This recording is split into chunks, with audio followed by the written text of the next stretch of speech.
Muy bien, buenas noches. La Universidad Popular Carmen de Michelena siempre se complace en tener vuestra presencia aquí en una de nuestras actividades, esta vez la mesa redonda sobre la paz. Quiero agradecer siempre al Ayuntamiento que nos facilita los locales, en este caso a la biblioteca. Muchas gracias, Ana. Estamos muy complacidos, tienes unas instalaciones maravillosas, así es que ya estaremos molestando constantemente. Esta tarde, ¿no?, tenemos una conferencia sobre la paz y yo quiero presentar a Pedro López. Él es profesor de la Universidad Complutense de Madrid, recientemente jubilado, y ha sido activista en temas de carácter social. Él será nuestro moderador y ya nos presentará cada una de las personas, los ponentes de esta noche. Quiero recordar que en 1948, ¿sí?, en 30 de enero, murió Gandhi, y por esa razón pues se ha determinado que el día de mañana sea el día de la no violencia escolar, ¿no? Y ese año de 1948 conversábamos hace un rato con los ponentes, que tiene mucha trascendencia en la historia. Empezó el apartheid, ¿no? Las Naciones Unidas determinó la creación de un Estado y también pues la partida de Gandhi. Quiero pedir, como siempre, que los teléfonos móviles, sí, por favor estén en silencio para no afectar la conferencia, y cedo la palabra a Pedro. Bienvenido, Pedro, y bienvenido a todos.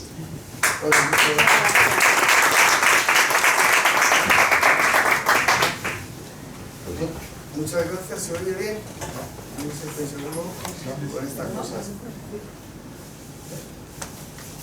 A ver, ¿se oye mejor? Bien. Pues nada, encantado de estar aquí, como el resto de la mesa seguramente.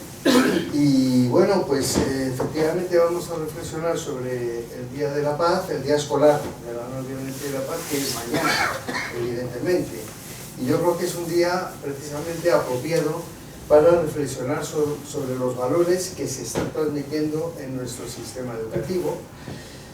Pero hay que tener en cuenta que el sistema educativo es una parte importante, pero es una parte de la socialización de los niños y de los jóvenes, también de los adultos, pero especialmente con hincapié en los niños y los jóvenes. Pero no la única, porque el entorno social y los medios de comunicación, que hoy incluyen las redes sociales también, y que incluyen las redes sociales e incluso los medios de comunicación ya un presunto derecho a mentir, que se ha presentado ya como que se presentan los bulos como verdades alternativas, eso nos ha venido de Estados Unidos. Pues todo eso forma también parte del proceso de socialización. Desde luego, los mensajes que en este último año pueden llegar a niños, a jóvenes y a toda la población no pueden estar más alejados de la persecución de la paz en nuestro planeta. La paz es un derecho humano reconocido implícitamente en el artículo 28 de la Declaración Universal de Derechos Humanos, no directamente, pero bueno, luego hay más adelante, años más adelante, hace pocos años, una resolución sobre el derecho a la paz que sacó una coalición de 1800 y pico organizaciones de derechos humanos y demás. Y esa resolución, que nació aquí en España, en unas jornadas que se hicieron en el Luarca, esa resolución fue aprobada muy descafeinada, en todo su recorrido muy descafeinada. Aún así, Naciones Unidas votó, ha habido varias votaciones, pero la primera tuvo votos a favor con un voto en contra. No sé si adivináis cuál puede ser ese voto en contra. Estados Unidos. Bueno, entonces, claro, solo la paz puede darnos seguridad y solo la paz nos puede dar la posibilidad de disfrute de los derechos humanos, ¿no? La forma extrema de conflicto y violencia, y por tanto inseguridad, es la guerra. Pero hay otras violencias también estructurales, puede ser de clase, de género, económicas, etc.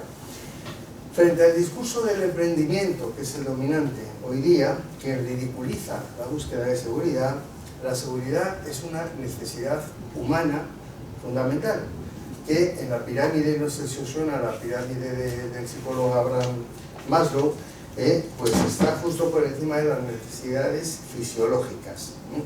Pero esta seguridad humana poco tiene que ver con la seguridad que plantean determinados sectores, especialmente el militar, naturalmente. También es de Maslow un pensamiento que dice: si tu única herramienta es un martillo, tiendes a tratar cada problema como si fuera un clavo. Muy significativa. O sea, la seguridad que necesitamos los humanos no es la que nos vende un aparato mediático sumiso a la visión militar y que provoca conflictos para vendernos luego un espejismo de salvación. Yo no me enrollo más y ya presento directamente a los componentes de la mesa. Serán Susana Fernández, será Teresa Aranguren y Javier Salama. Unas líneas de cada uno. Susana Fernández, licenciada en Geografía e Historia por la Autónoma de Madrid, que está aquí cerquita. Técnico documentalista, responsable del Centro de Documentación de FUEN, la Fundación de Hogar del Empleado, FUEN Ecosocial. Secretaria de la Asociación Española de Investigación para la Paz y miembro de la sección española de Women International League, no sé cómo se pronuncia, for Peace and Freedom. Bueno, es una excelente profesional, una excelente documentalista y además también movilizadora de causas sociales, porque estamos en contacto, lo sé, ¿no? Teresa Aranguren, aquí a mi derecha, bueno, periodista especializada especialmente en Oriente Próximo, se licenció en Filosofía y Letras por la Universidad Central o Complutense de Madrid en el 70 y es diplomada también en Psicología y Antropología, también por la misma universidad. En el 80 viajó a Jordania y allí entró en contacto con el drama de los refugiados palestinos. Esa experiencia determinó un giro en su trayectoria profesional y vital. Desde Jordania envió sus primeros reportajes a revistas como La Calle, como Mundo Obrero, como Interview, y ya de regreso a España se orientó definitivamente hacia el periodismo con especial dedicación al mundo árabe oriental. Estuvo en Beirut durante la invasión israelí de Líbano en el 82, ha cubierto las sucesivas guerras del Golfo, los Balcanes, los bombardeos de la OTAN sobre Yugoslavia y sobre todo el conflicto palestino-israelí. Ha publicado 3 libros sobre el drama de Palestina y es gran conocedora, como sabemos, del mundo árabe y sus principales protagonistas. Y Javier Salama, aquí a mi izquierda, filósofo conocido por todos o por la mayoría. Igualmente, presentarlo en detalle pues nos llevaría mucho tiempo, así que unas notas son suficientes. Además de autor de numerosos libros, una treintena o por ahí, el último de los cuales es Al final del viaje, publicado hace pocos meses, pero no es el único libro de memorias que ha escrito. Son 4, no sé si el cuarto de este, ¿no? Por supuesto ha escrito y sigue escribiendo innumerables artículos en los medios. Durante la transición y años más tarde fue un filósofo muy mediático. Quizás el mejor programa en el que pudo participar fue La Clave, yo creo que recordamos con cariño a la mayoría de nuestra franja de edad, que presentaba José Luis Balbín. Bueno, Javier no ha sido nunca un intelectual apesebrado, porque de hecho ha hecho siempre banderas, sino que siempre ha sido incómodo apoyando causas en las que otros y otras se ponen de perfil. Estuvo contra el ingreso de España en la OTAN, contra la guerra de Irak, está a favor de la autodeterminación, apoyó a los jóvenes de Alsasua, que no sé si os suena ese caso, escandaloso, y ha apoyado multitud de causas, como también lo ha hecho Teresa y como más modestamente el resto de la mesa, ¿no? Bueno, pues Susana, empezamos por ti. Muy bien. Pues muchas gracias a todos y a todas por venir en esta tarde tan complicada de tiempo y clima. Me gustaría darle las gracias a Pedro por contar conmigo para estar en esta mesa con 2 personas a las que además admiro, a la Universidad Popular Carmen de Michalena por organizar el acto y a la Biblioteca Municipal Lope de Vega por darnos este marco incomparable en el cual poder conocer me siento como casa. Cuando Pedro me comentó que le gustaría contar conmigo para celebrar el Día Escolar de la No Violencia y la Paz, empecé a pensar que podía aportar yo desde mi profesión como documentalista. Y dije, pues adelante, vamos a ello. Siempre he tenido 2 pasiones, el arte y los libros. Cuando estudié me centré en mi carrera y me licencié en Historia del Arte, y cuando terminé la carrera, que me encantaba, pero vi que iba a tener pocas salidas, me dediqué a formarme en mi segunda pasión, mi amor a los libros. Al acabar el curso de documentación nos dieron varias opciones para hacer las prácticas, pero mis compañeros querían todos ir a la Biblioteca Nacional porque creo que eso daba mucho caché. Entonces estar en la Biblioteca Nacional pues daba mucho prestigio. Y sin embargo, yo en el listado de centros que nos dieron para elegir, vi un centro que se llamaba Centro de Investigación para la Paz. Y dije, pues vamos a ver qué es eso, ¿no? Que tiene un nombre así como muy interesante. Y fui a conocerlo, el director del Centro de Investigación era Mariana Aguirre, y el director de documentación, Julián Carranza, y estuve hablando con él 10 minutos y me enamoré. Fue un flechazo, amor a primera vista o a primera visita, no lo sé, pero me quedé. Allí encontré un centro de documentación especializado en temas de paz y conflictos, derechos humanos, relaciones internacionales, migraciones, ecología y educación para la paz y para el desarrollo. Un centro que nació en el 84, si echamos un poco la vista atrás y recordamos, con el marco del auge del pacifismo a nivel mundial, y en el que estábamos preocupados por la amenaza que suponía la Guerra Fría y el miedo a la guerra nuclear. Y en ese espacio se crearon en España, en ese momento, varios centros de investigación para la paz. Y también era un momento en el que no existía Google, ¿os acordáis? Había momentos en los que no existía Google, o sea que de pronto tienes que ir a una biblioteca a buscar las cosas, necesitabas personas que te ayudaran, y en ese momento entré yo a trabajar, todo era papel. Teníamos una biblioteca, teníamos una sala, una biblioteca, una sección de prensa y una sección de literatura gris, que yo hasta que llegué a ese momento no tenía muy claro lo que era la literatura gris. En todos nuestros centros, claro, ¿quién traía la documentación? El cartero. ¿Os acordáis de esas personas que llevaban los carritos llenos de libros? Pues teníamos acuerdos con un montón de centros importantes de investigación para la paz de todo el mundo. Entonces nos llegaba documentación a nuestra biblioteca que no se podía encontrar en ningún sitio más en España. Entonces teníamos un abanico muy amplio de usuarios, teníamos estudiantes, profesores universitarios, periodistas, teníamos politólogos, políticos y diplomáticos. Si me da tiempo luego os cuento una anécdota de diplomático que está. Y ahí empecé en el centro a ver la vida con otros ojos. Porque yo me consideraba una persona más o menos culta, tenía una carrera universitaria, leía la prensa, veía el telediario, pero cuando empecé a trabajar en el CID me di cuenta de una cosa, que solo tenía una visión parcial del mundo, la visión que nos daban los grandes medios de comunicación. Pero sin embargo había otro mundo paralelo del que no se hablaba, lleno de conflictos que no están en el telediario, que se llaman los conflictos olvidados, que muchas poblaciones sufrían vulneraciones de derechos humanos, que muchos colectivos eran invisibilizados, porque ya sabemos que de lo que no se habla no existe. Que había ciudadanos de primera y otros que eran explotados, expulsados del sistema y sobre los que se ejercía discriminación, desigualdad y exclusión. Que había otros medios de comunicación y publicaciones que no ocupaban las primeras planas, pero que desde la investigación, la objetividad y la cercanía nos hablaban de otras realidades de estos otros mundos paralelos. Fue entonces cuando decidí que desde mi posición de documentalista en un centro especializado iba a trabajar para darle voz a organizaciones y colectivos que normalmente no la tienen y para dar a conocer esas organizaciones, institutos de investigación, fundaciones, ONGs que trabajan para la construcción de la paz. Y allí llevo 25 años después de empezar mi práctica, demandante de primer empleo y de último. Es que no se oye. Vale. De pronto llegó Internet. Llegó Internet y llegó Google. Y todos dijimos, qué gran oportunidad para aprovechar y llegar a documentación a la que normalmente no llegamos. Pero Google vació muchas bibliotecas. Con ese mantra de, si todo está en Internet, vació muchas bibliotecas.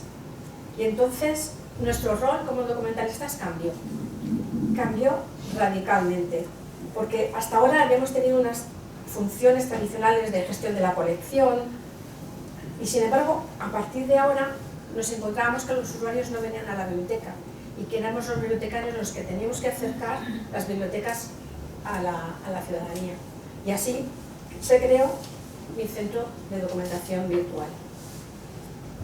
Hemos desarrollado servicios de valor añadido que ofrecemos desde la biblioteca, como la búsqueda selectiva de información, la curación de contenidos, que es una actividad de búsqueda, selección, tratamiento y difusión sobre un determinado ámbito para una audiencia muy específica.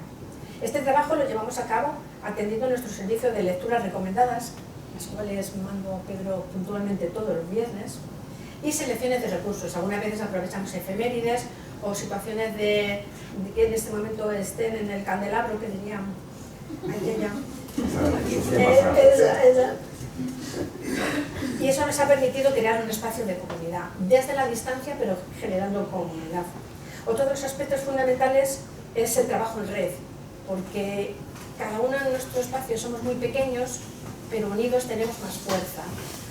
Entonces empecé a buscar espacios de red, de organizaciones que trabajaran temas similares a los míos. Y formo parte en este momento de 3 redes. La Asociación Española de Investigación para la Paz, que ya ha comentado Pedro, que es una red que se creó en 1997 y está formada por los institutos, centros de investigación, fundaciones dedicadas al estudio de la paz. Dentro de AIPAZ, además de representar a mi fundación, soy la secretaria. Es que a mí me gusta meterme en el lío. Y entonces lo que hago es mantener a toda la red informada de todo lo que hacen todos los miembros de la red. De manera que cada uno, porque son centros que están desperdigados por toda la geografía española, todo el mundo está enterado de lo que hace todo el mundo. Y sobre todo, aprovechando lo poco bueno que ha dejado esta pandemia, que es la organización de actos por streaming, podemos acudir a actos que antes no podíamos ni pensar, porque se organizaban en cualquier parte de España. Formo parte de otra red que se llama RECIDA, que es la Red de Centros de Información y Documentación Ambiental, dependiente del CNEAM, del Centro Nacional de Educación Ambiental. Esta red se dedica básicamente al medio ambiente y sus objetivos son dar acceso a la información ambiental de calidad para sensibilizar a la ciudadanía sobre la conservación de nuestro medio ambiente. Formamos una red de más de 165 centros y una de las labores de las que estoy más orgullosa de la red es la creación de nuestras guías. Tenemos guías elaboradas con selecciones de recursos sobre diferentes temáticas. Tenemos sobre renaturalización de las ciudades, tenemos sobre la lectura como herramienta del cambio, la guía verde que te quiero verde, que es muy bonita, que es una guía de literatura infantil sobre medio ambiente, una guía de fuentes de información ambiental interesante para saber dónde buscar cuando necesitas algo, guías sobre biodiversidad, sobre movilidad, sobre transporte, etc. Y en ambas redes, tanto AIPAZ como RECIDA, hacemos un congreso anual donde nos juntamos todos los miembros, hacemos familia, hacemos grupi y además pues traemos expertos que nos ponen siempre al día de todas las cuestiones relacionadas con nuestro trabajo. Tenemos una biblioteca digital, trabajamos en red, pero otro de los aspectos a destacar en nuestra proyección en el ámbito educativo. Y eso ha sido gracias a las capacidades que nos ofrece la alfabetización mediática e informacional, que se ha convertido en uno de los retos más importantes que enfrentar una biblioteca. Para implantar esta alfabetización tenemos que considerar las necesidades e intereses de nuestros usuarios, considerando diferentes temas, asuntos de actualidad que les puedan crear alguna inquietud, porque es difícil traer a la gente a las bibliotecas. Los usuarios requieren de competencias digitales para poder desenvolverse en su día a día y en todos los ámbitos. Y nosotros tenemos que trabajar por disminuir la brecha digital y favorecer que el acceso a la información permita a la ciudadanía tomar decisiones informadas y desarrollar un espíritu crítico. Espíritu crítico. Eso es complicado y en una época, como decía Pedro, donde estamos inundados por los desórdenes informativos y la desinformación. Dichosas fake news. Para la UNESCO, la alfabetización informacional es una habilidad esencial para la vida, para el desarrollo de las capacidades tanto técnicas como cognitivas y sociales, que permitan a las personas acceder a la información de una manera eficaz, crear información de forma segura y, sobre todo, compartirla de una manera ética y responsable. Hoy en día tenemos a nuestro alcance el mayor volumen de información de la historia y, sin embargo, el ecosistema informativo actual nos ofrece más información distorsionada que nunca. El trabajo de las bibliotecas como intermediarios entre la información y la sociedad es más importante que nunca y la labor de los bibliotecarios es fundamental. Yo esto me lo repito muchas veces para que no se me olvide. Las formas de acceso a la información han cambiado. También han cambiado los productores de la información. Hoy todos los días todo el mundo podemos participar en la construcción colectiva de la información. Y si a este contexto le unimos la pérdida de confianza que hay frente a los medios de comunicación tradicionales, nos encontramos en un panorama perfecto para el desarrollo de los desórdenes informativos. En este entorno, la figura del profesional de la información cobra especial relevancia.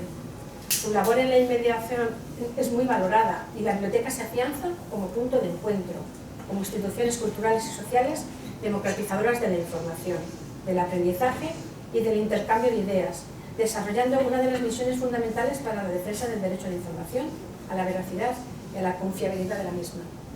Estuve a punto de quitar confiabilidad porque cuando ensayaba me tragaba y era como a que la quito, confiabilidad de la misma.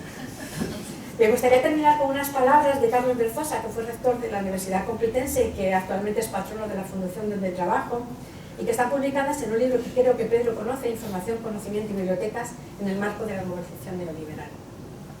Y se dice así: la sociedad del conocimiento que queremos construir entre todos ha de ser ante todo una sociedad humana, libre, igualitaria, respetuosa con las diferencias, tolerante, democrática, pacífica, en la que el conocimiento sea la puerta abierta al sentido crítico y a la refutación de las ideas dominantes, de horizontes nuevos de dignidad, de paz, de libertad y de enriquecimiento espiritual, tanto individual como colectivo.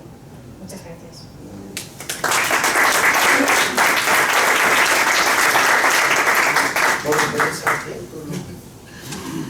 Bueno, buenas tardes a todos. Gracias por estar aquí, en este espacio en el que yo creo que nos juntamos para pensar juntos, que es algo muy necesario, y en una biblioteca.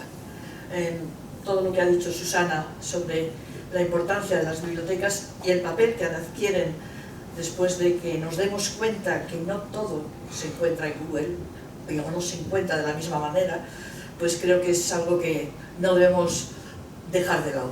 O sea que encantada de estar en un recinto como este que promueve el conocimiento, la reflexión conjunta y las dudas también.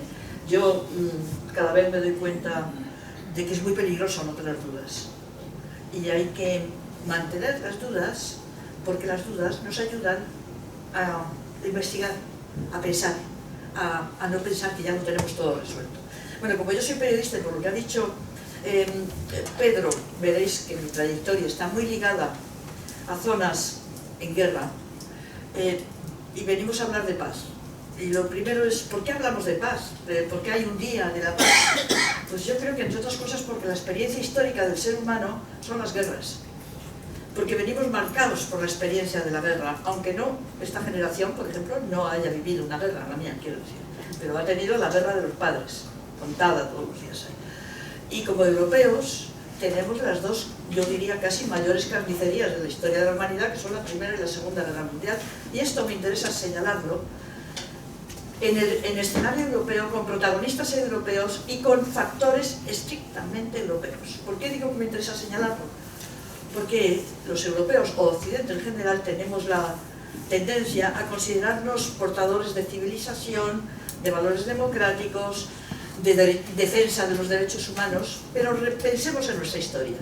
Digo esto porque yo que me he dedicado mucho al mundo árabe, oriental, no todo el mundo árabe, esa es otra cosa que conviene tener en cuenta, porque el pensamiento colonial a veces, que lo seguimos teniendo, no tenemos colonias, pero tenemos pensamiento colonial, nos hace ver lo árabe o lo islámico como un todo homogéneo. No vemos del mismo modo a Europa, sabemos que es muy distinto ser sueco que ser siciliano, pero somos europeos todos. Sin embargo, esto no lo aplicamos cuando miramos al otro, porque al otro lo cosificamos, generalmente, claramente, y desde la perspectiva colonial lo cosificamos. Y digo esto porque hay una tendencia a considerar que, bueno, las guerras les ocurren a otros, las situaciones de falta de derechos humanos son cosa de otros, y aquí estamos los europeos para llevar la civilización bien. Veamos nuestra historia. Tenemos la historia más atroz entre los crímenes, no es solo el nazismo que nace en Europa y arruina la vida de tantísimos seres humanos, donde está el colonialismo. Los crímenes del colonialismo son tan atroces como los del nazismo, pero no nos afectan tanto, porque los crímenes del nazismo son de europeos contra europeos, y los del colonialismo son de europeos contra otros pueblos. Todo esto es una introducción porque creo que me parece que la idea de la paz no la podemos desvincular del análisis de por qué y cómo normalmente la experiencia más común es la de la guerra. Ahora tenemos dos. Tú, avísame que no... tú me avisas. Tenemos dos clarísimas situaciones de guerra que están además en los informativos. Te voy a empezar por la guerra de Ucrania. La guerra de Ucrania suscitó en su comienzo, año 22, o sea, de ayer, una especie de entusiasmo por ayudar a Ucrania, por defender el derecho internacional, ese era el discurso, defender el derecho, esto no se puede consentir, y hubo casi una campaña de animar a la gente a que se cogiese la furgoneta y fuese allá a Ucrania a llevar de todo. ¿Recordáis? Se hacían entrevistas a los que llegaban a Kiev en una furgonetilla, una serie de jóvenes. Bien, eso se pasó y lo que ha quedado es la realidad de la guerra. En una situación como el tema de Ucrania, lo primero que hay que decir es que hay que informarse bien, y no hemos estado bien informados, porque la guerra no empezó en el 22, empezó en el 14. Empezó en esa región, que es la que Rusia ha invadido. Esto no justifica para nada la invasión rusa. La invasión es un crimen, clarísimamente, es un crimen de guerra. Pero la información es necesaria para saber cómo manejar una situación tan terrible como es una situación de guerra desatada por una invasión. La guerra, como digo, comenzó en el 2014, cuando esa zona de Ucrania, que es una zona, solemos decir, rusoparlantes, y eso, es como si dijésemos gallegoparlantes, bueno, son gallegos, bueno, pues estos son prácticamente rusos, lo mismo que la población de Crimea, porque es una peculiaridad de esa zona.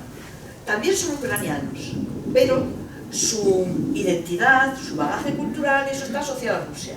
Eso explica por qué esa zona, bueno, plantea aspiraciones secesionistas.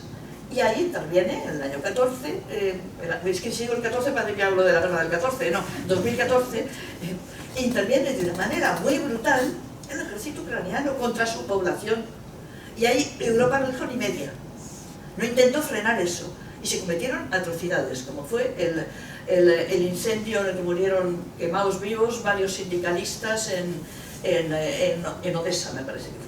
Sí. ¿Y por qué es importante ese no saber nada? Porque si no sabes nada de eso, justificas la estrategia que se sigue después. ¿Cuál fue la estrategia? Desde el primer momento. Y yo recuerdo en eso al señor Biden, a la semana de producirse la invasión, diciendo, no hay nada que negociar, hay que vencer. Después, el señor Borrell, no me gusta decirlo porque yo en otros aspectos le tengo bastante respeto a Josep Borrell, me parece que es político al menos inteligente, pero en su actitud durante el comienzo y durante toda la trayectoria en relación con la guerra de Ucrania, pues ha sido la misma de la del presidente estadounidense, la misma que la de Estados Unidos, y los dirigentes europeos exactamente la misma que Estados Unidos. ¿Qué es lo grave de esto? Que a Estados Unidos lo prioritario era derrotar a Rusia, debilitar a Rusia, aplastar a Rusia. Eso se sigue viendo en las declaraciones. ¿Eso es un interés europeo? Yo creo que no. Y de hecho lo hemos visto como eso ha traído el agravamiento de la crisis económica que ya padecía Europa, el agravamiento, el encarecimiento del gas que ahora tenemos que comprar en Estados Unidos, y hasta la aceptación de métodos terroristas como fue la voladura del canal, del oleoducto del Stream 2. Esto sabemos que fue realizada por estadounidenses y ucranianos, y quizá también algún noruego, pero evidentemente no fue realizado por los alemanes, porque fue un atentado contra Alemania. Pero lo hemos aceptado como válido. ¿Por qué? Porque estábamos en la línea de seguidismo total a los intereses estadounidenses. Ahora nos estamos dando cuenta, claramente, porque ya no puede uno no verlo, lo que significa eso. Porque este Estados Unidos de Donald Trump es básicamente anti-europeo, ¿no? tenemos. Bien, eso digo con respecto a la guerra de Ucrania. ¿Qué es lo que se negó ahí? La posibilidad de parar la guerra, porque lo contrario de una guerra no siempre es la paz. A veces lo contrario de la guerra es la negociación. Es decir, no nos estemos matando unos a otros, vamos a ver si tenemos posibilidad de llegar a un punto de acuerdo para parar lo inhumano que es siempre la solución de la guerra.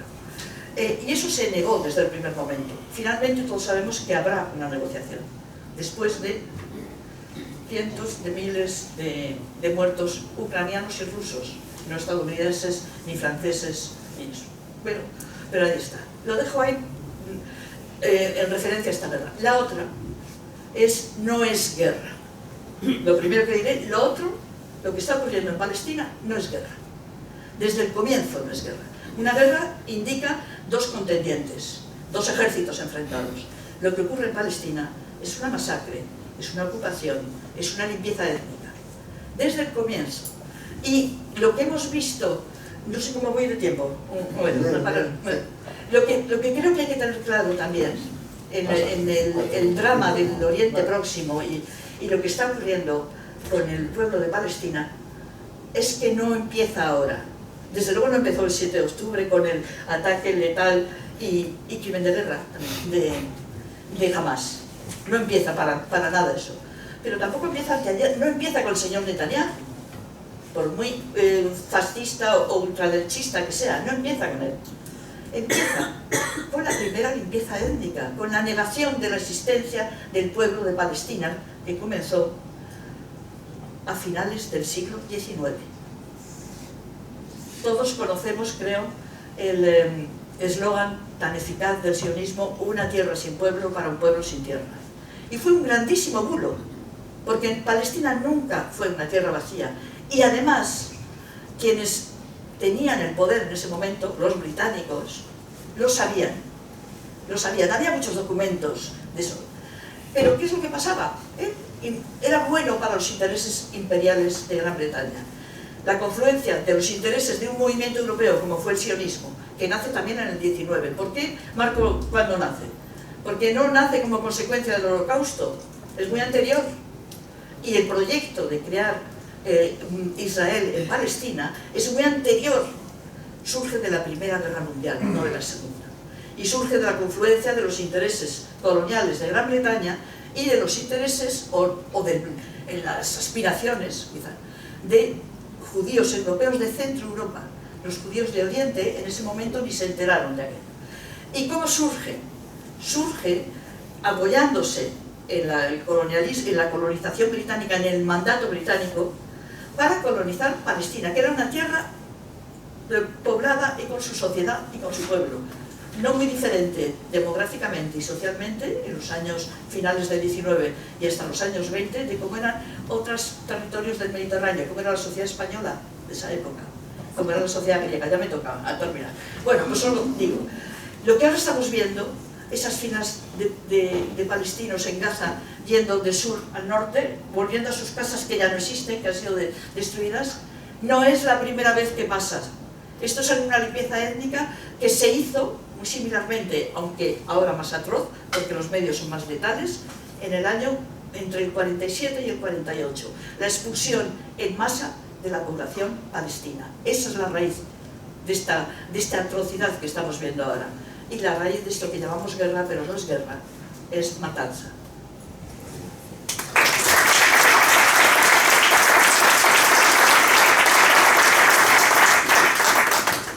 Bueno, Javier, adelante. Buenas tardes, bueno, pues por lo mismo, encantado de estar con vosotros, ¿no? Hay champion hoy. Sì, sì, Tiene mucho mérito, tiene mucho sì, mérito, sì. ¿no? Ci sono tutti insieme oggi, todos Tutti juntos. siamo, con tutti contenti. Bueno, entonces, vamos a ver, yo voy a hablar, decía, creo que era Chekhov, si no da igual. Le dices, si no es Chekhov, dices Einstein y da igual, ¿no? Queda. Y es que la enfermedad es pariente cercana de la inteligencia. Yo voy a ser muy inteligente. Y voy a decir, ¿desde dónde hablo? Pues término vacuo. Yo hablo desde, por así decirlo, desde una perspectiva que vamos a llamar el filosofar, o la ética, o algo parecido. No voy a dar un rollo sobre eso, voy a dar voy a aceptar que hay un significado más o menos familiar que se puede entender, por lo menos que es suficiente para lo que yo voy a decir. Y lo voy a hacer en 3 partes breves, como os he dicho, lo más sintéticamente posible, eso sí centrado en el tema, la paz. Eso no es paz, ¿eh? En la paz, que eso, hemos venido a hablar de la paz, ¿no? Y en ese sentido, primero unas pequeñas, parece que con aire académico, pero sí que decir pequeña, brevísima introducción respecto a qué es eso de la paz. Hablamos de la paz, ¿qué es la paz? Después, ¿qué es eso de la guerra? Que son recordatorios, pero hay que hacer de vez en cuando. En días como estos y en situaciones como estas hay que recordar. Aparte de los datos, que me parecen excelentes no, es excelencia excepcional, ¿no? Pero recordar. En ese sentido, y después una serie de conclusiones. Yo creo que estas cosas movilicen. Yo no digo que salgamos ahora a la calle gritando OTAN, no, pero yo saldría, ¿eh? No, porque claro, está muy bien hablar de la guerra, no sé cuántos. Este país está en la OTAN. Y de eso hay que hablar. Claro que hay que hablar. ¿Es difícil el asunto? Sí. Los que hemos estado luchando contra la OTAN desde hace mucho tiempo, sabemos que las cosas son más complejas, no se puede tranquilamente quitarlas de encima. Pero claro, lo otro es si no hablar como el Papa desde el Vaticano, seamos buenos. Cuando se habla de la guerra aquí en España, ¿qué es la guerra? ¿Contra quién se habla? Me parece muy bien el tema, lo que ha tocado Teresa, evidentemente, bueno, pero es que nosotros estamos, parece, mandando armas, y hay un militarismo considerable. Bueno, no quiero adelantar, 3 o 4 cosas que he dicho que voy a decir, si no me enrollo y acabo siendo no inteligente, ¿no? Entonces, bueno, en primer lugar, vamos, la paz, bueno, etimológicamente no voy a entrar en más materia de esto de etimología, pero es interesante, la paz viene del pre-europeo, que esto son nuestras lenguas, menos la mía, el euskera no es europeo. Entonces, es anterior, vaya.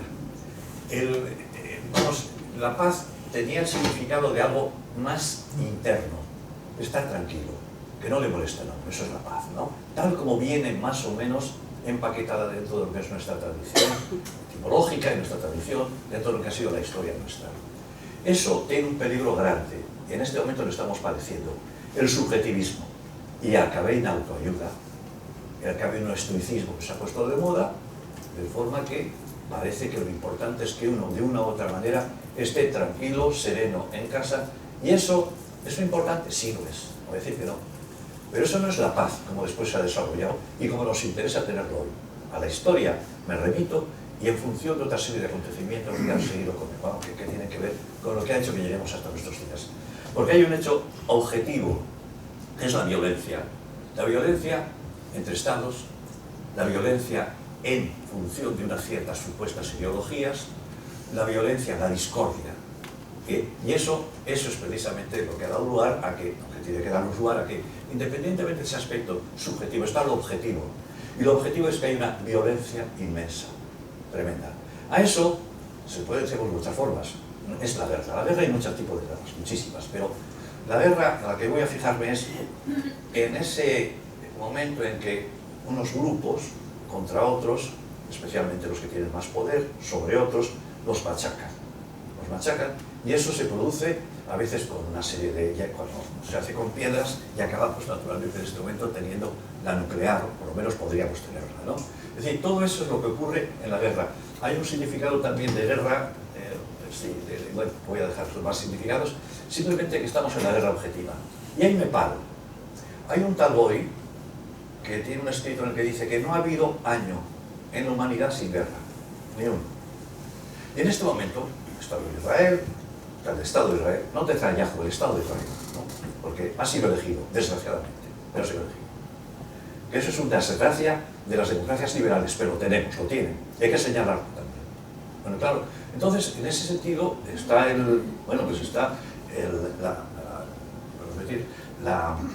la guerra, en este momento, bueno, en Etiopía debe haber como 3 guerras, más o menos. En el Congo más de 1 millón de muertos en no sé cuánto tiempo.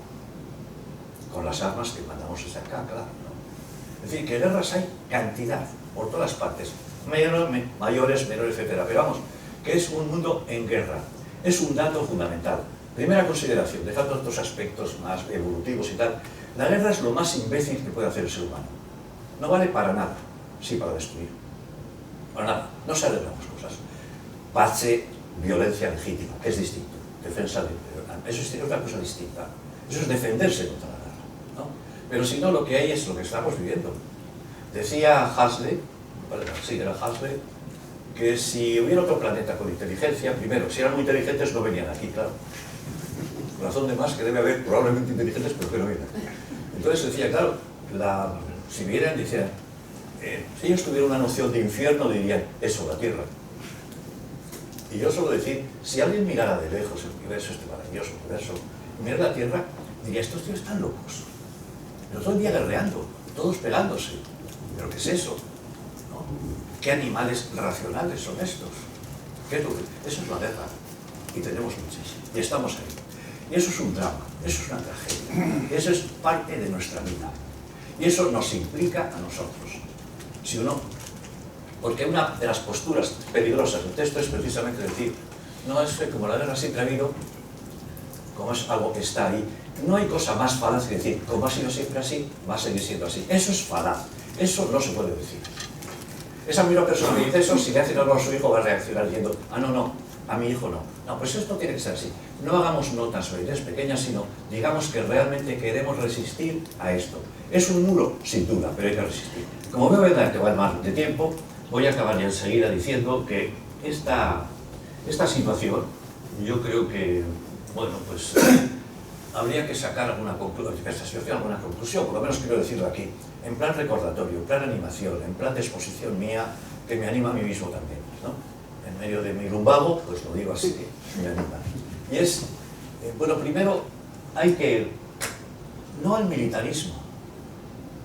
El militarismo es obedecer sin pensar. El militarismo es la espina dorsal de los estados que después tienen al militar para oprimir y al de fuera para invadir. El militarismo es eso. Y tenemos militarismo, y mucho, y hay que alzar la voz. Difícil. En este momento las tribunas son muy pocas en este país para decir estas cosas, al menos yo no las veo, no las veo. Me gustaría que hubiera más. Que se diera con más claridad. Y que no hubiera dos lenguajes, que yo estoy harto en este dos lenguajes. Lo que te dicen tomando un vino y el público ya no. Cuidado, mi grupo sí, mi grupo no, depende, no lo diga, no es el momento. Bueno, pues yo digo no al militarismo. Y ahí habría que ponerse serios. No a las armas, que van juntitos. Hay armas, porque el militarismo, que hay armas. El gran negocio de las armas es monumental. Y en todas estas guerras, el ritmo, lo que está debajo, lo que tiene la gasolina son las armas. La cantidad de armas que hay. Y esto, ¿cómo se exportan? Ese negocio monumental, insisto, que consiste en enseñar a hacer instrumentos para matar. No a eso. También quiero decir no a la OTAN, una vez más, no a la OTAN. ¿Por qué se ha olvidado? Pues yo no me he olvidado. Y además como símbolo, por lo menos como símbolo, como signo de resistencia. Como signo de decir, pues no me callo, no nos callamos, ¿por qué hay que callarse? Ahí está siempre pendiente de lo que va a decir aquel que manda en ese momento, pues no me da la gana. Hay que aprender, precisamente, a resistir, porque lo vamos perdiendo, nos estamos haciendo muy blandos, tremendamente blandos. Y ya finalmente yo pienso que mucha pedagogía. La pedagogía además empieza en el parvulario. Educar para la paz quiere decir que educa uno dentro de sí mismo y con los demás, y para los demás. Y enlaza voluntades, y enlaza precisamente ese aspecto positivo. No es la guerra contra la guerra, que también, sino al mismo tiempo generar una noción, no paradisíaca, pero sí realmente que interese en función de los humanos cada vez más humanos y cambiando hacia sociedades realmente justas, ¿no?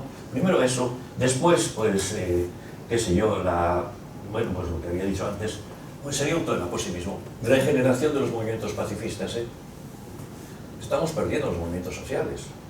Los nuevos, los viejos y los novísimos. Yo me acuerdo, teníamos todavía no hace muchos años, yo voy a hablar del pacifismo más general, que se remonta a otras épocas.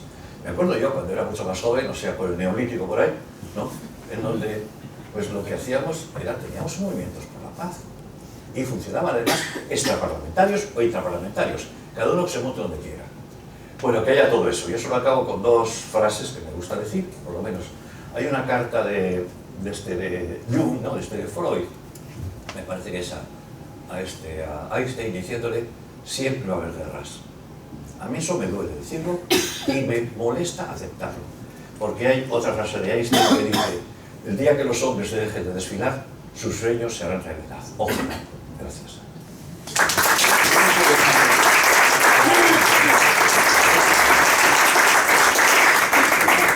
Bueno, vamos a ver, que yo he recibido alguna directriz, no soy aquí el jefe de nada. Vamos a ver, Susana, ¿no? Hacer alguna pregunta, una o dos preguntas a los tres miembros de la mesa y luego pasar la palabra a vosotros para que preguntéis o compartáis una reflexión. Susana, desde tu mundo, desde tu parcela, ¿no? ¿Se te ocurre que pueden hacer algo las bibliotecas, el centro de documentación en pro de la paz? ¿Ha habido algunas iniciativas? Bueno, el caso tuyo es muy emblemático, pero bueno, si quieres comentar algo. Pues sí, me gusta que me hagas esa pregunta. Pues sí, ¿qué podemos hacer desde la documentación hacia la paz? Y para eso podemos mirar cuál es el marco en el que nos tenemos que encontrar.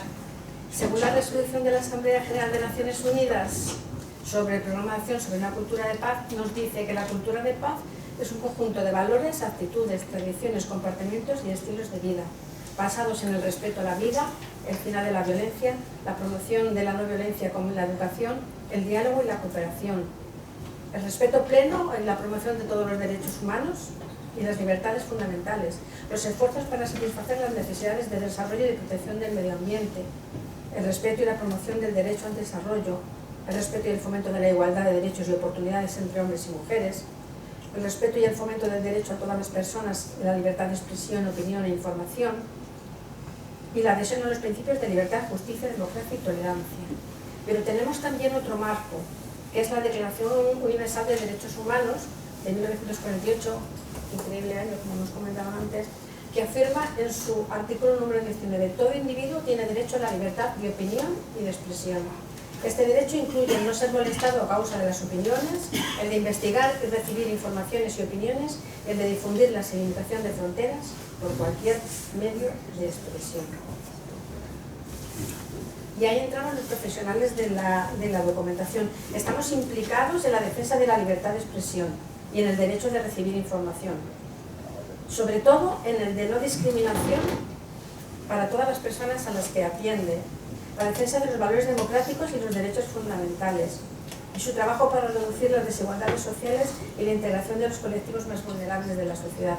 La biblioteca es un espacio abierto donde caben todos, donde deberían entrar todos. Así que nuestra biblioteca es el lugar más adecuado para desarrollar el artículo 3 de la Declaración, que es la garantía de la libre circulación de información en todos los niveles y la promoción de acceso a ella. Las bibliotecas deben proteger todos estos derechos, asegurando el acceso público y universal de la información, sin distinción de clases sociales, ni sexo, ni etnia, ni religión, ni procedencia geográfica, y con especial atención a estos colectivos que hemos dicho más vulnerables, con el fin de reducir las desigualdades sociales y la brecha informacional y digital. Para ello, las bibliotecas deben convertirse en el ágora de la comunidad, un punto de encuentro que cree espacios de socialización e intercambio de ideas, que fomente la participación ciudadana, la diversidad cultural y la integración social. Y sobre lo pacifista, que me ha llegado al alma. Como pacifista de convicción desde hace tanto tiempo y secretaria de la Asociación Española de Investigación para la Paz, debo decirte que en los últimos tiempos nos están dando por todos. Por todos. Violentamente. Violentamente. Que si somos demasiado optimistas, que si buscamos una quimera, que si no somos no sé qué, y es como lo de... No podemos hablar los pacifistas, porque parece que hablar de paz, hablar contra el militarismo, contra el comercio de armas, contra todas estas cosas, es llevar la contraria a todos aquellos que nos están llevando a la guerra como forma de solucionar el problema, cuando es la negociación y la prevención la que debería primar en todas estas cosas. Por todos los lados nos están dando. Nos cuesta trabajo buscar espacios en los que hablar de paz, buscar espacios en los que decir que se tiene que acabar. No podemos masacrar pueblos y mirar para otro lado, pero ¿qué van a pensar las generaciones futuras cuando echen la vista atrás y vean lo que estamos permitiendo que hagan en Palestina? ¿Dónde estamos los pacifistas? Pues estamos muy ocultos, porque nos están ocultando, porque nos estamos manifestando y estamos hablando sobre, por favor, basta ya de guerras, por favor, basta ya de venta de armas, basta ya de masacrar a la población. Y sin embargo, nuestros propios gobiernos, la OTAN fundamental, que está ahí metiendo caña, hay que defenderse. ¿Y cómo hay que defenderse? Masacrando al otro pueblo, que es la única forma de conseguir paz o conseguir aniquilación. Muy bien. Teresa. Bueno, a mí me voy a preguntar un poco en tu espacio, en tu medio, ¿qué se pueden hacer desde los medios? Y si también si conoces alguna iniciativa que haya tenido éxito, bueno, éxito mucho, hay como 40 guerras ahora mismo en el mundo, o sea que... Más. Yo creo que el tema de los medios, no, a mí me afecta, lo veo quizá demasiado como profesional de esto. Es que me parece gravísimo. Creo que estamos yendo a un tipo de sociedad, si no, ¿cómo se entiende que el señor Trump esté dirigiendo Estados Unidos y el mundo? Colpa del popolo. Sí. Le ha votato. Sí, no es simplemente la falta de información, es la aceptación del bulo y de la mentira, cuando ese bulo y esa mentira refuerzan determinadas creencias o necesidades personales. Ese tipo de sociedad en la que estamos y que nos escandaliza, pero no vemos, yo sinceramente no sé cómo atajar eso. Sé que las redes sociales han cubierto el espacio de lo que antes eran los medios de comunicación convencionales, que no es hacer un panegírico de cómo era antes la prensa. Bueno, siempre sabemos que ha habido manipulación y que ha habido periodistas vendidos a determinados intereses, no al servicio público que debe ser siempre la información, pero creo que eso ahora ha adquirido un carácter mucho más incontrolado, mucho más difícil de frenar. Y yo tengo una visión bastante pesimista del momento actual, no sé cómo parar esto, solo sé que hay que resistir, como lo ha dicho también antes Javier, debemos resistir. Y para eso me vale el contacto que yo he tenido con mi profesión, del que he aprendido tanto y me siento en cierta medida privilegiada con la sociedad palestina, una sociedad maltratada, aplastada, y este último periodo a unos niveles que son el exterminio. Es un pueblo en riesgo de exterminio.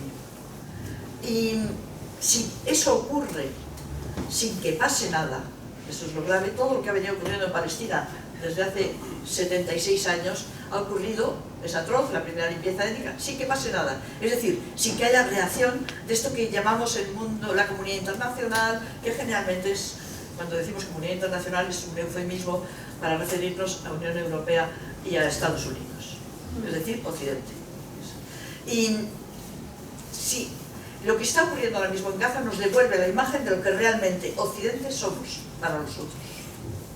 Y somos una sociedad peligrosa, pero no solo para nosotros, somos una sociedad peligrosa para nosotros mismos. Creo que estamos viviendo un momento que a mí me hace pensar en la gente de los años 30 en Europa, los que se daban cuenta de lo que venía y no podían pararlo. Bueno, yo tengo un poco esa sensación, por lo cual quizás no soy aconsejable para hablar en público o para dar consejos a nadie, porque no los tengo. Solo tengo la certeza de que esto es un peligro muy grave y de que tenemos que plantar pie en tierra y resistirlo, oponernos en la medida en la que cada uno pueda, pero no cejando en esa medida. Bien. No puedo decir mucho más. Gracias, Teresa. Bueno, respecto a lo que estabas diciendo, un sociólogo que fue relator de las Naciones Unidas para el Derecho a la Alimentación, tiene varios libros estupendos. Uno que tiene es El odio a Occidente. ¿Por qué nos odian? Bueno, pues a lo mejor podemos adivinarlo un poquito, ¿no? Yo leí un libro de joven que era la responsabilidad de los intelectuales, de Chomsky, de tu admirado Chomsky, y mío también. Entonces te quería preguntar a ti una reflexión que compartieras sobre, sí, responsabilidad o si se puede hacer algo desde el campo intelectual. Es verdad que hemos perdido ya la línea que empieza con Zola, el caso de Dreyfus y tal, pero bueno, no sé, uno anda bastante perdido, cada vez sí, tienes una linterna. Tengo que ser inteligente otra vez, ¿no? Sí. Bueno, yo primero, antes de intentar responder al asunto de la responsabilidad, que me parece fundamental, el problema es si no hay intelectuales, no hay responsabilidad, claro, el problema es que no hay intelectuales, por lo menos no los veo. Depende cómo se define intelectual, pero una definición de intelectual que sea seria, que realmente no sea... Hay un colega mío que decía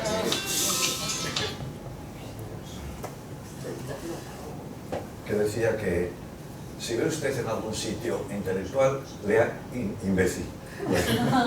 Y mucho hay, porque realmente yo creo que es así esa sumisión del supuesto intelectual. Una persona intelectual es aquel que sabe lo suyo, pero puede proyectar lo suyo de tal manera que sea universal. Pues esa gente yo pienso que queda un poco. Pero en fin, yo después voy a decir un poco más. Brevemente quiero decir algo en función de lo que ha dicho, sobre todo tú, Susana, y algo también quizá te interesa, ¿no? Si me das un poco de tiempo. Primero, es que es verdad cuando dices, luchamos contra un muro, nos dan por todas partes. Sí, eso es verdad. Pero contra eso yo no veo otra alternativa, aparte que la conducta, que las cosas se hagan conducta, que se hagan realmente en la calle. O después diré en el barrio. Por cierto, una izquierda sin barrio para mí no es izquierda. Bueno, pues una forma de hablarla, un poco dogmática, pero lo vais a perdonar. Es una cuestión de decir, de afinar un poco más, ¿no? Se ha perdido algo, me parece, el espíritu de utopía. Necesitamos utopía, ideales, imaginación creativa, que no doblegarse. Yo cuento siempre, lo voy a contar una vez más, porque me parece de las cosas más inteligentes que he oído en la vida. En los años que cuando llego yo de Alemania a la Autónoma, estábamos los PNNs, y bueno, armamos mucho lío, ¿no? Los PNNs, y hicimos una huelga larguísima. Entonces, en aquella huelga nos reuníamos, pues venía mucha gente, fundamentalmente profesores, PNNs y no profesores, y venían a hablarnos algunos de los personajes o popes más conocidos del momento. Y vi una vez el ínclito e inefable Agustín García Calvo. Vino con las barbas y tal. Y entonces se puso, como él andaba de pie, y dijo, lo que voy a decir no vale para nada. Todos nos quedamos así. Entonces se levantó una chica y dijo, Agustín, ¿entonces por qué hablas? Dijo, por si acaso. Es de lo más inteligente que he oído en la vida. Lo digo sinceramente. Pues por si acaso, Susana. O sea, que no claro, lo que no hay que darle nunca al que puede es decirle que puede. Jamás. No decírselo. No aceptarlo. Aunque nos vaya a ganar, que nos va a ganar probablemente. Yo, más pesimista que yo en este momento. Yo no soy pesimista, estoy perplejo.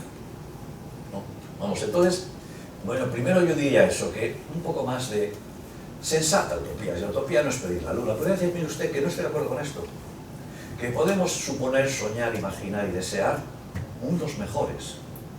Que tenemos, como decía Peter Singer en el Darwin de izquierda, de la misma manera que somos depredadores, somos cooperativos.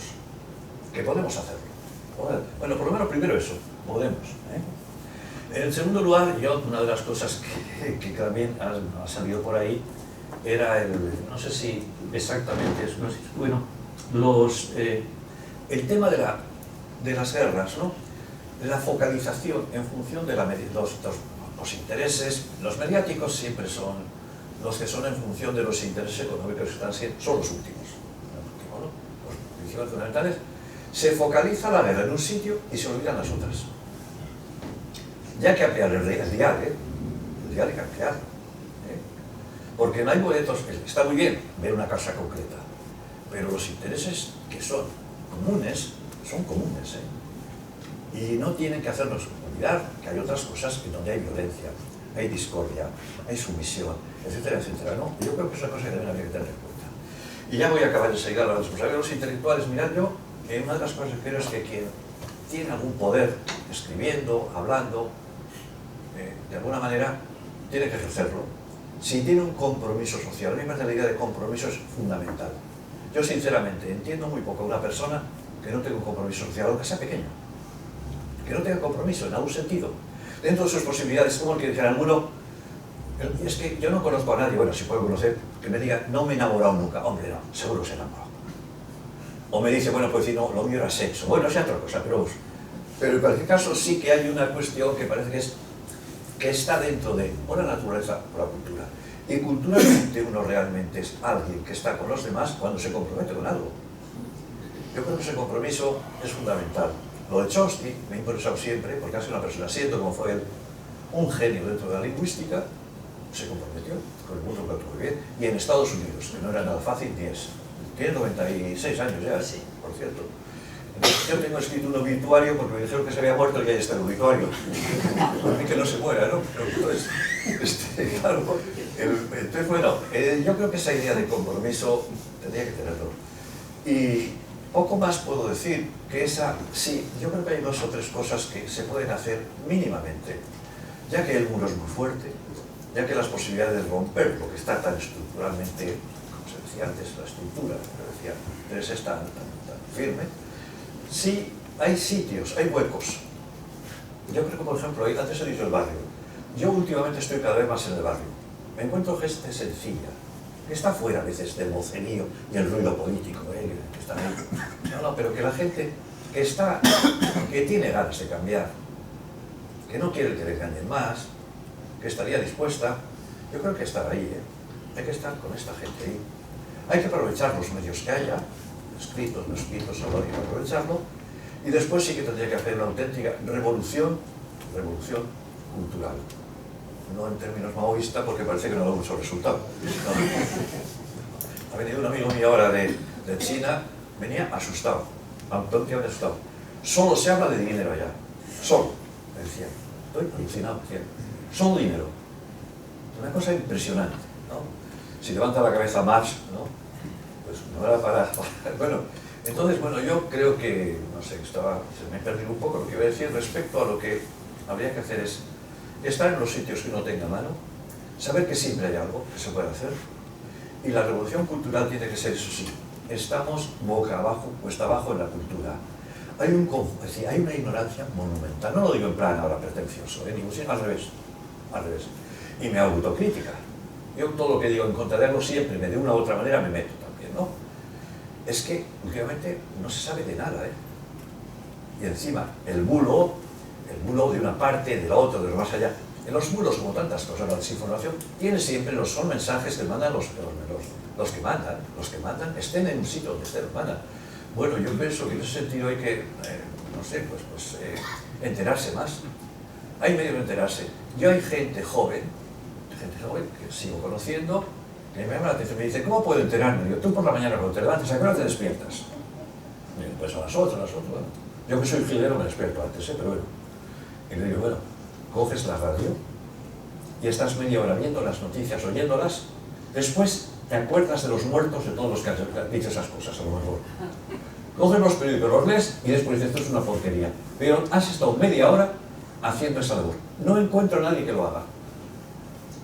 Aunque te enteres más, entérate. Hay una situación fundamental, decía un filósofo que me gustaba mucho, no tanto. La primera mandato de uno es estar en el mundo. Estar en el mundo. Estate en el mundo en el que estás. Bueno, entonces, entérate. Yo creo que esa responsabilidad sería, efectivamente, el que sabe es responsable de su saber, es responsable de cómo lo utiliza.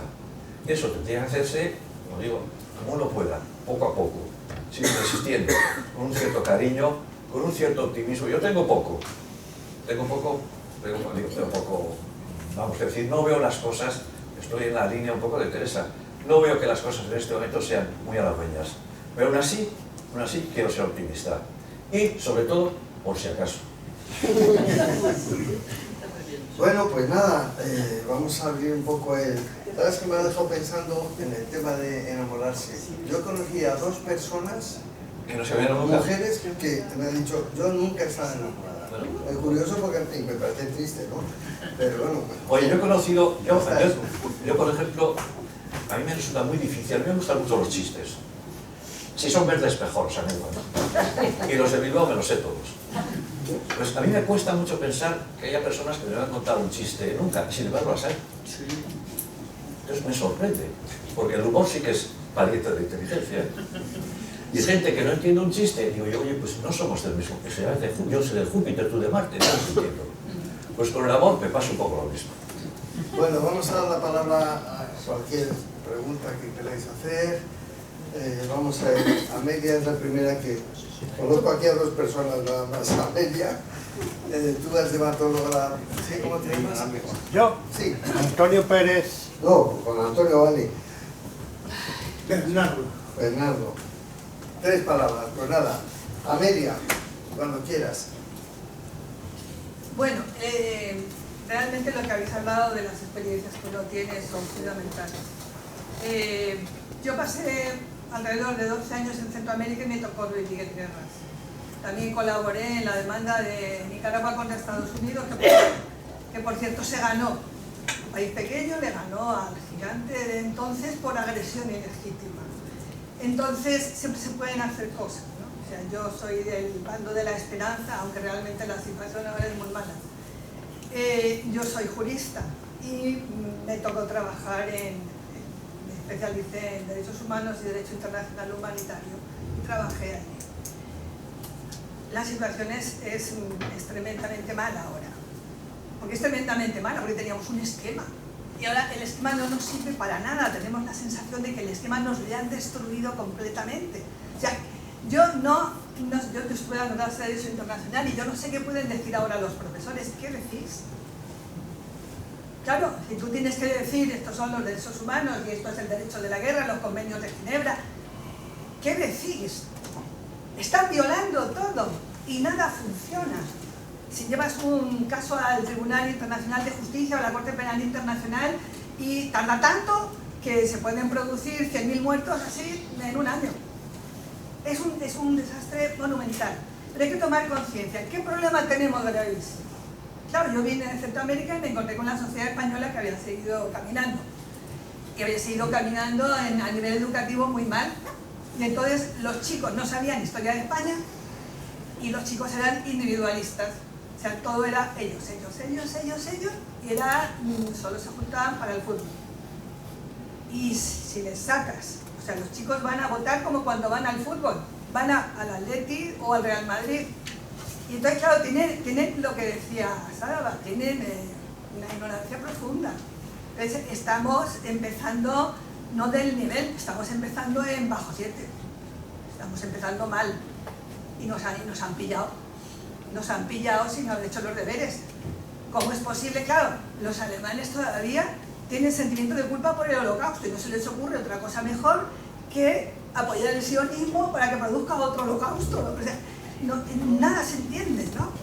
Y claro, desde el punto de vista de los derechos violados y lo que se puede exigir, pues claro que se pueden hacer cosas, pero ¿quién las hace? A ver, necesitamos salir de la OTAN, necesitamos que Europa, que lo han convertido en una colonia, se independice y tenga criterio propio. Pero si lo estamos viendo en esta misma semana, las titulares de los periódicos.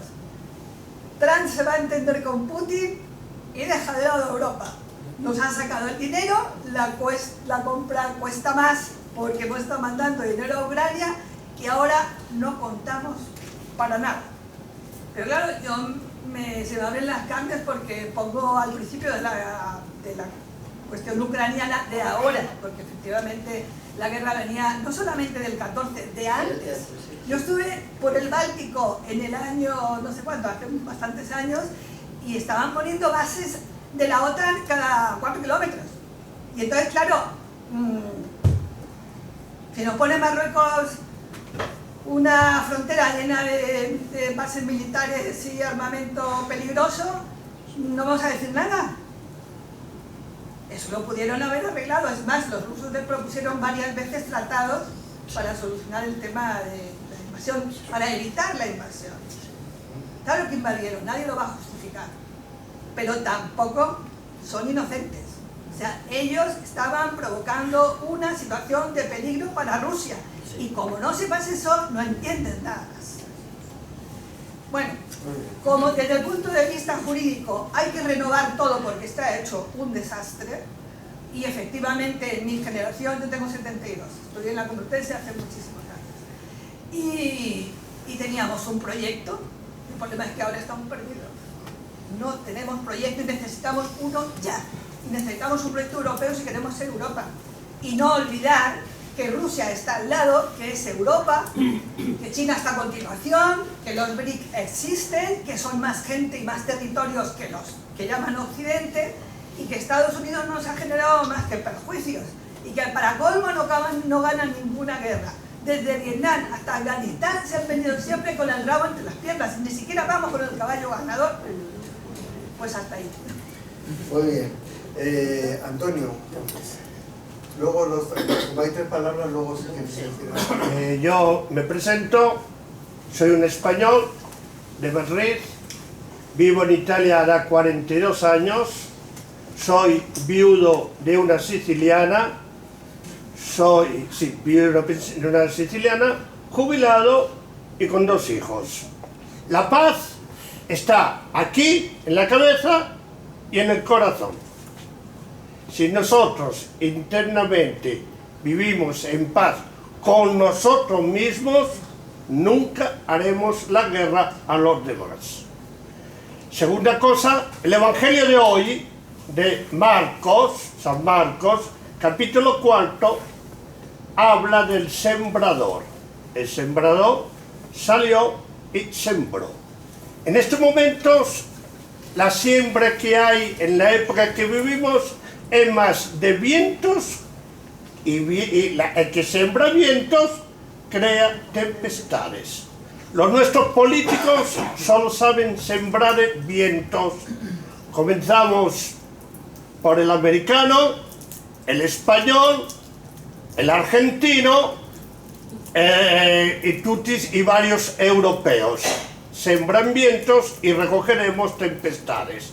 Yo quisiera volver a los años 60, donde había unos ideales muy fuertes en toda la juventud europea y mundial. Quisiera efectivamente que se borrara todo este tiempo y volviésemos a los años 60. Ahora, señora Teresa, no sono d'accordo con usted quando ha parlato del popolo palestinese. Yo soy por dos estados, pero efectivamente la mia cultura de esto es mínima a la suya, que la ha vivido dentro de esos estados. Yo he leído el libro de León Uris, Éxodo, en el cual efectivamente habla de todo esto del Estado Israel y del Estado palestinese. Podemos decir que usted no lo ha dicho, que en esa época el Estado palestinés, toda esa región era ocupada del Imperio Otomano. Sí. Podemos decir que la ley Brankov de 1892 en Francia, todo esto vino de la creación del Estado hebraico, que fue la creación fue el 18 de mayo, si no me equivoco, de 1948. 15 de mayo. En la elección, 15 de mayo, en la elección en las Naciones Unidas, que efectivamente eso. Entonces, no soy de acuerdo y no estoy de acuerdo, pero era una zona que vivía en la miseria, en el analfabetismo y todo completamente, sí, porque era ocupada por el Imperio Otomano, que efectivamente toda esa zona era muy mísera, inculta y no tenía niente. Digamos, dopo cuando han entrado los israelitas y esto y lo otro. Solo es cuestión. Gracias. Bernardo. Bueno, yo, ella ha dicho lo que yo voy a decir. O sea, que no viene solamente del 14, sino viene desde que desapareció la URSS, que entonces todos los países del Pacto de Varsovia a la OTAN de cabeza. Entonces, el único que quedaba el último era Ucrania, Ucrania. O sea, y Rusia de ninguna forma podía permitir que también le colocaran ahí a la OTAN. No es cuestión de lo malo que es Putin, es cuestión de supervivencia de Rusia. Bueno, como queréis comentar algo de... Primero que Sí. Después me interesa primero. Sí, porque como quiero... con respecto a lo que has dicho, de que Palestina es una tierra baldía, lo malo es que eso forma parte del bulo que lanzó el movimiento sionista para justificar su pretensión de crear un Estado judío en Palestina. Perdona, no, te voy a dar unos cuantos datos, y ya está. Palestina, en los años finales del 19, ya tenía era un territorio del área mediterránea donde prácticamente no había zona cultivable que no estuviera ya cultivada. ¿Quién lo dice? Por ejemplo, un judío de Odessa, sionista de primera hora, que viajó a Palestina, él la llamaba Israel, porque le habían dicho que allí la tierra se podría uno instalar y que podía instalarse y comprar la tierra. Y tiene un artículo que se llama Verdad sobre la tierra de Israel del año 1891, en el que dice, más o menos lo estoy diciendo de memoria, pero si hubiera traído el libro, bueno, en que lo reflejo, te leería el párrafo exactamente. Dice: tenemos la costumbre de pensar que la tierra de Israel es ahora totalmente árida, que cualquiera que llegue allí la puede comprar y instalarse y cultivarla. No hay un trozo de tierra que no esté ya cultivado. Eso está dicho en 1891. Hay otros dos viajeros españoles, catedráticos de la Universidad de Santiago, que también a finales del 19 hacen un viaje por los lugares santos, y de la zona de Jaffa dicen: existen huertos de naranjos, campos de olivos, naranjales, las naranjas de Jaffa son las mejores del mundo, etc. Y cualquiera que lea un poco de la literatura de la época, luego están los censos de población. Los censos de población en Palestina estaba poblada y que tenía unas clases medias, clases en desarrollo. Era una sociedad básicamente agrícola y tradicional, pero como era la española entonces, y como era la griega entonces, esa idea de un desierto por el que de vez en cuando pasaba un árabe a caballo, es una idea lanzada desde la perspectiva del colonialismo, que desprecia al otro, y sobre todo de los intereses del movimiento sionista, que tenía que justificar por qué elegían esa tierra. Eso, te digo que hay mucho escrito sobre ello, o sea que yo entiendo que tú pienses eso, pero te digo que eso forma parte de una propaganda para justificar aquello. Con respecto a la creación del Estado, la ONU no crea Estados, recomienda. Entonces la resolución de partición de Naciones Unidas del año 47, noviembre del 47, lo que recomienda, ante una situación que ya la ONU estaba recién creada, era ¿cómo manejamos esto? ¿Cómo salimos de este puerto? Los británicos se habían ido, porque no podían manejar aquello, porque se había desatado una oleada de atentados terroristas contra ellos por parte del movimiento sionista, una parte del movimiento sionista. ¿Y por qué? Porque había cambiado la actitud británica, se habían dado cuenta que por la fuerza no podrían imponer aquello y habían cambiado sus políticas. Entonces, ¿la ONU qué hace? Pues vamos a intentar dividir, que haya una solución salomónica, un Estado judío y un Estado árabe. Y eso es la resolución.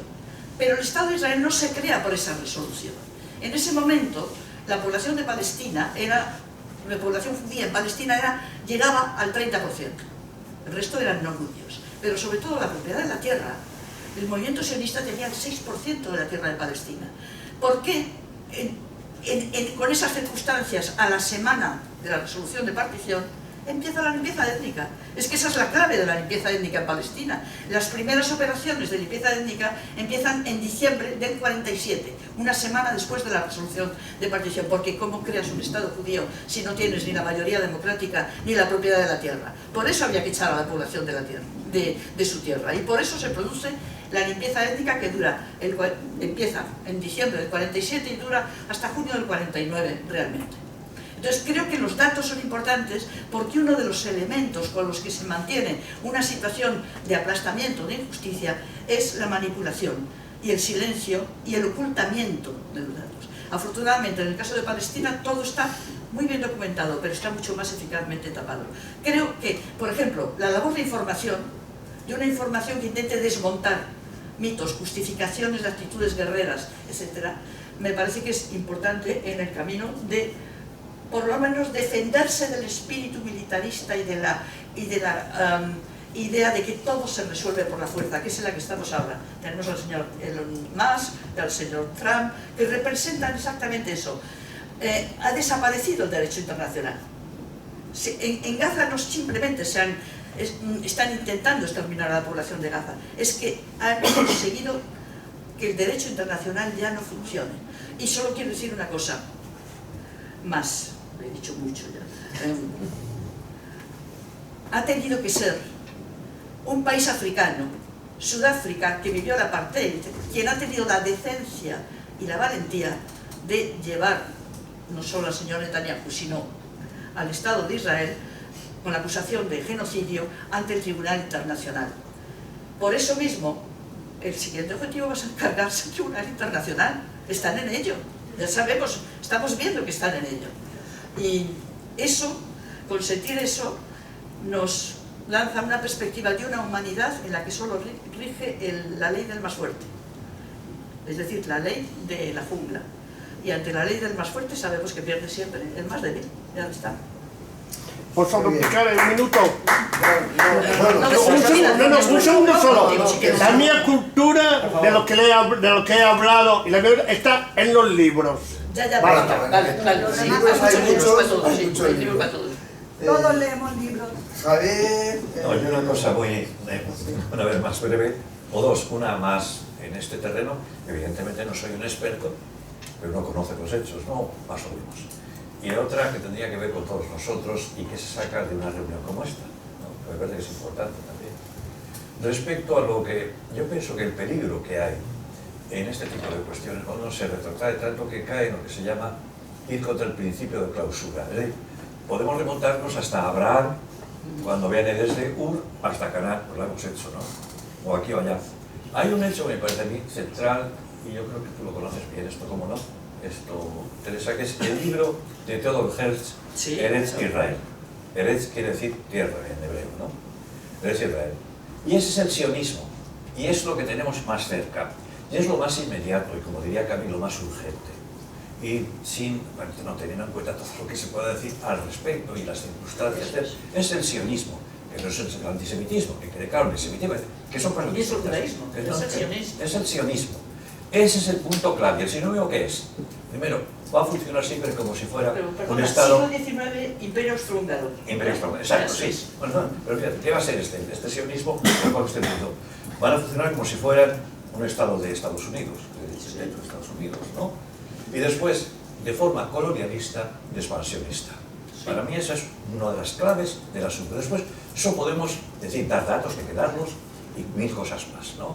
Pero bueno, esa es una cuestión que quería por lo menos decir, lo del sionismo, que es importante. Centrémonos en el sionismo, que sería un poco la... Y después la otra, yo, es decir, me parece muy bien que hablemos de lo mal que estamos, hay que decir, hay que llamar las cosas por su nombre, ¿no? Y que evidentemente están las instituciones que están así. Bueno, pero las instituciones están ahí. Y todo lo que existe parte de nosotros, ¿eh? No es que hay unos malos por ahí que han venido de no sé dónde, sino que hay una cantidad de complicidades y todo remite en último término lo que haga cada uno de los individuos, ¿eh? Estamos anestesiados, puede ser, y mucho. Hay mucha mentira, demasiada, sin duda. Pero al mismo tiempo, ¿qué es aquello que tiene que hacer? No ser cómplice, saber decir que no, y entrar en aquellos círculos o movimientos o lo que fueren, donde uno poco a poco, pieza a pieza, puede cambiar las cosas. Pero claro, si no podemos estar diciendo lo mal que estamos, lo más que son, de acuerdo. Pero no hay unos malos que hayan venido del infierno, ¿eh? Del cielo, por supuesto que no, ni del mundo. Pero sin embargo, vuelvo a repetir, que de aquí salga siempre, y yo modifico de alguna manera mi conducta, me movilizo, y yo no me trago esto, y lo otro, porque si no uno es cómplice, y no votes a eso, o no votes, es mi caso, pero claro, sábete que no tienes por qué ser cómplice de nada que esté en contra de aquello que son tus ideales, ¿no? Nada más. Susana, ¿quieres añadir algo? Sí, quería comentar unas palabras que han dicho Teresa y también el compañero. Decía Ignacio Ramonet que informarse cuesta, lo que comentabas, ¿no? Que apenas leemos, a que apenas nos informamos. Informarse bien requiere un trabajo. Escuchar radio, leer prensa, escuchar expertos.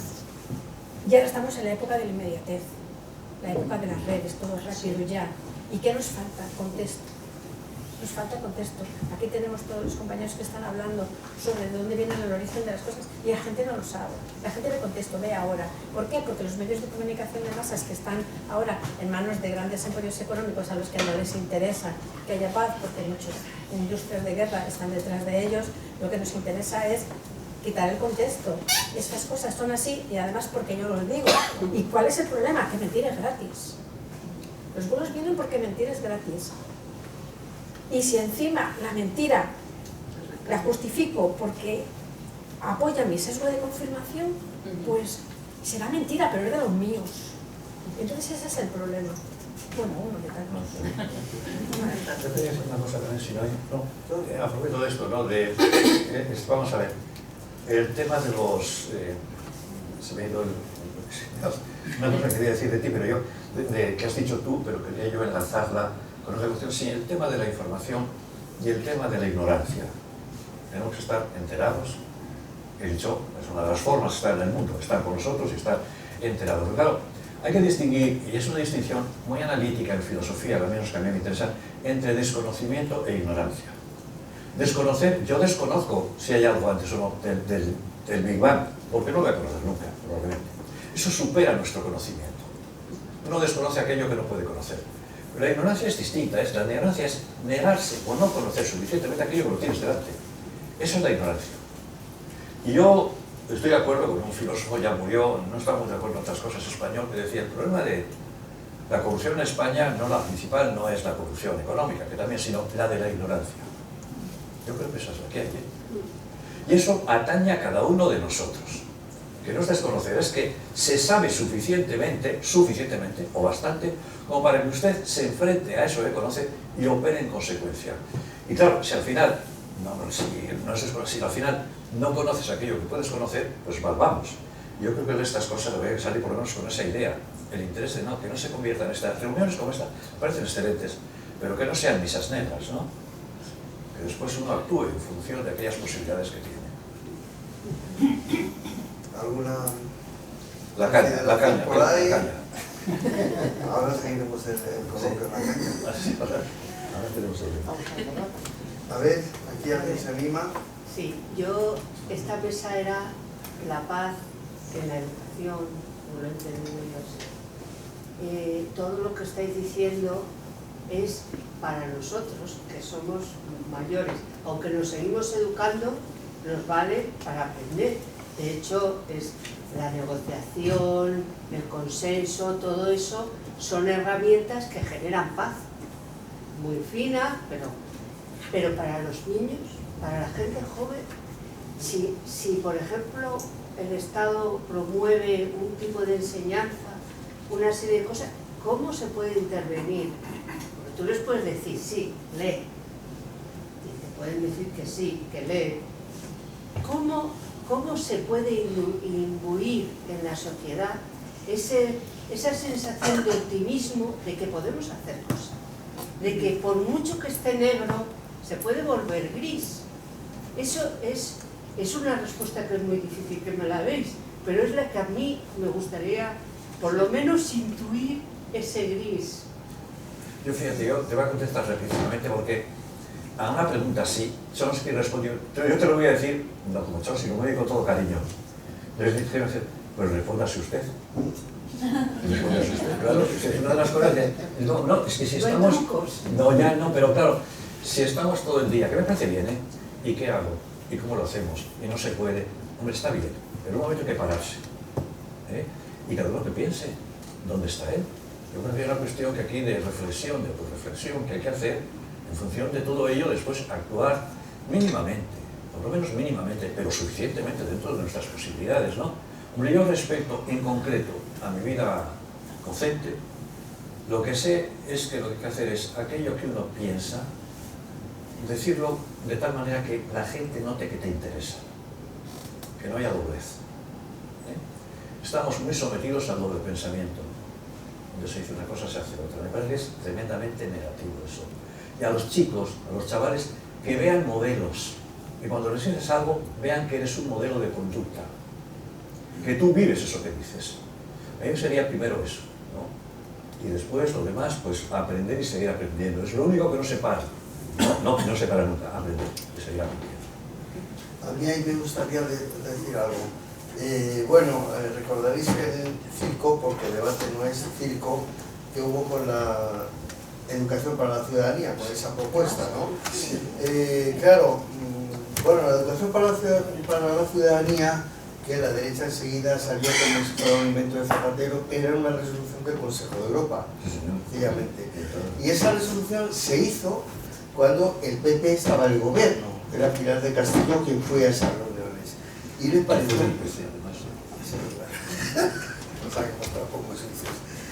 No, entonces quiero decir, en ese momento que el partido que estaba en el gobierno votó que sí por la educación para la ciudadanía, es porque quizá tenía una idea de que podía manejar eso de alguna manera, porque cuando ganó las elecciones Zapatero se apostó por la educación para la ciudadanía, sacaron a los obispos, ahí se subió el 5% del IRPF al 7% a la Iglesia, para ver si los obispos se contenían un poquito, no se contuvieron.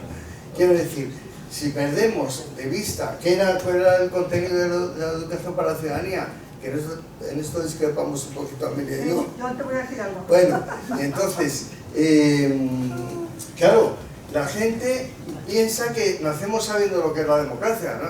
15 votos y 8, está claro. No, eso no es democracia.